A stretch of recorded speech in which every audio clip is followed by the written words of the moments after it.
The Signal Beneath the Ice, Humanity's Deadliest Discovery. The year was 2089 when humanity made its greatest and most terrifying discovery. A research team stationed at Outpost Aurora, a remote facility deep within Antarctica, had been drilling into the ice for months, seeking signs of ancient microbial life.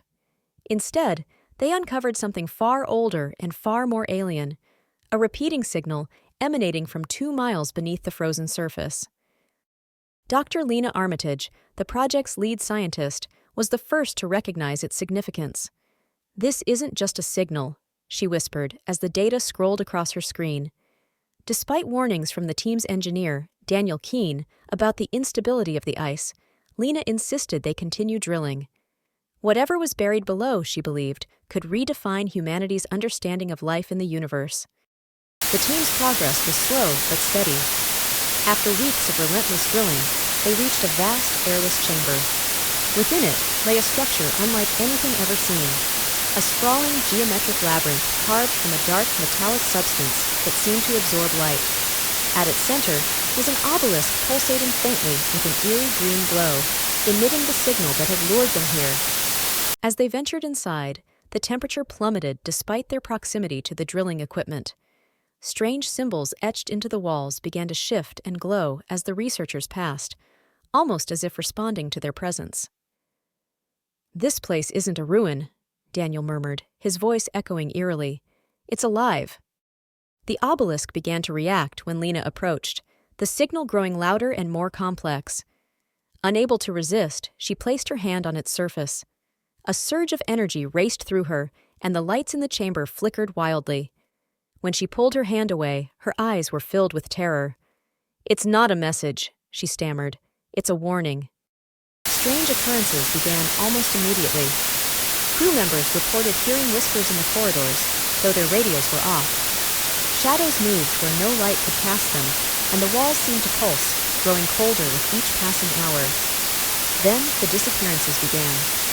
One by one, members of the team vanished without a trace, their screams echoing faintly through the labyrinth. Desperate to escape, Daniel suggested detonating charges to seal the chamber and abandoning the site. But Lena, now obsessed with the obelisk, refused. "We can't leave," she argued. "This is the greatest discovery in human history." But Daniel wasn't convinced. He and a few remaining members prepared to leave, only to find their path back blocked by ice that had mysteriously grown over the exit. As tensions flared, Lena revealed what the obelisk had shown her, a glimpse of its creators, an ancient race that had seeded countless worlds with life. But these beings weren't benevolent. They saw life as an experiment, and Earth was just one of many petri dishes. The signal wasn't a warning for humanity. It was a recall beacon summoning its creators to finish their work. As the truth sank in, the facility was consumed by chaos. The obelisk pulsed violently, and tendrils of light extended from it, ensnaring Lena and the others. One by one, they were dragged toward its core, their screams cutting off as they were absorbed into the structure. Daniel, the last survivor, managed to detonate the charges, collapsing the chamber just as the tendrils reached for him. The explosion sealed the obelisk beneath miles of ice once more, but the signal persisted, its haunting melody continuing to broadcast into the void. Weeks later, when a rescue team arrived, they found the facility empty and abandoned, with no signs of the crew. Far above, in the depths of space, something stirred. A dark, alien fleet shifted course, drawn toward the faint, persistent signal from the small blue planet called Earth. The ominous arrival foretold a future humanity was unprepared to confront, leaving questions about the intentions of this alien force and the ultimate fate awaiting the Earth.